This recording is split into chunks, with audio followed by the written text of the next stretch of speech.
आपको चुनाव आयोग पर भरोसा है? एज अ रिपोर्ट भरोसा है। आपको भरोसा है? मैं आपसे पर्सनल पूछ रहा हूँ, बताइए आप मुझे, आप पत्रकार है ना, फोर्थ पिलर ऑफ डेमोक्रेसी, आपको भरोसा है इलेक्शन कमीशन पे?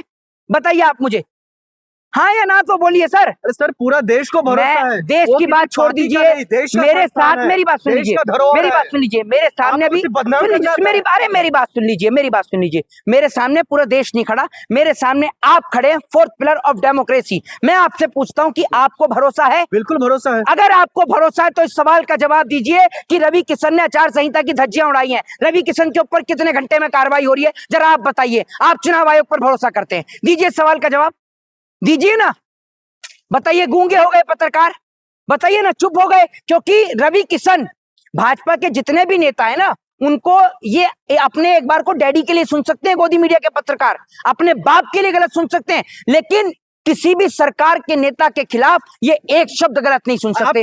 अभी ये चुनाव एक भ्रष्टाचार में लिप्त है, ये तो आप ही कह रहे हैं, मैंने तो नहीं कहा, आप कह रहे हैं, तो बहुत अच्छी बात कही आपने, बिल्कुल सही कही, गलत नहीं कहा आपने जी। मोहित जी, चुनाव आयोग आखिर इतना मेहरबान क्यों है भाजपा पे? क्या अन्य दलों पे इतना मेहरबान क्यों नहीं हो रहा है? एक बात आप मुझे बताइए, चुनाव आयोग को एक बात ये समझ में नहीं आ रही, चुनाव आयोग ने अपनी आंखों से देखा है कि जो राम मंदिर का फैसला दे रहा है उसको राज्यसभा मिल रही है, जो इनके खिलाफ जा रहा है उसके घर पर ईडी और सीबीआई आ रही है।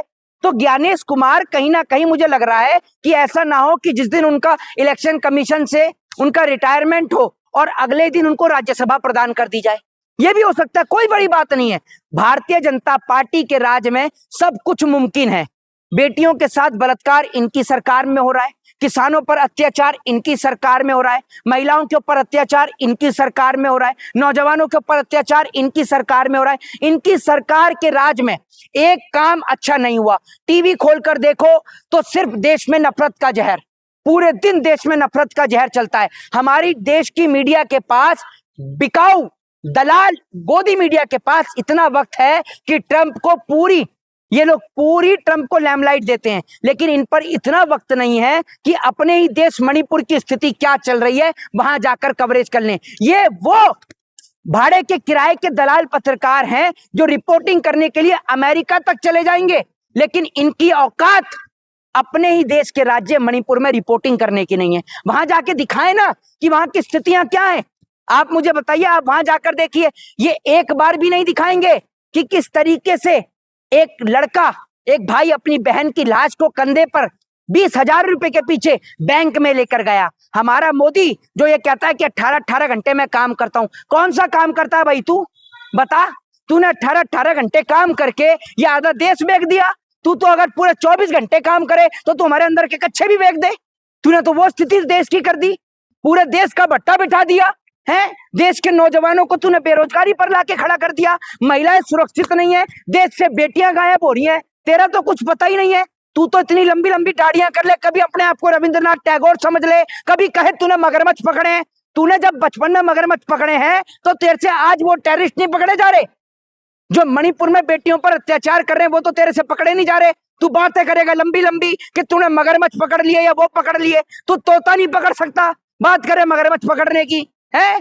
तूने वो स्थिति कर दी कि अच्छे खासे इंसानों को, एक गधे के बच्चे को भी ये समझ है, एक कुत्ते के बच्चे को भी, एक कुतिया के बच्चे को भी इतनी समझ है कि माँ का दूध पिए, एक गाय के बछड़े को भी इतनी समझ है कि गाय का बछड़ा माँ का दूध पी रहा है। तूने अपने अंधभक्तों की स्थिति वो कर दी कि वो जो है वो गोमूत्र पी रहे हैं, गोबर खा रहे हैं, तूने स्थिति वो कर दी। बंगाल में एक बार सरकार बनने दीजिए, दिशा दशा सब बदल देंगे मोदी जी। ऐसा है, तेरा चेहरा हमने 14 से पहले भी देखा था और अब भी तेरा चेहरा देख रहे हैं, तेरी दिशा और दशा दोनों बदल गई, समझ गया? पहले तू एटलस की साइकिल पे आया करता था, आज तू स्कूटी पे आ रहा है, तो तेरी दिशा और दशा तो दोनों बदल गई, वो सबको दिखनी है, लेकिन देश की दिशा और दशा बदल गई है।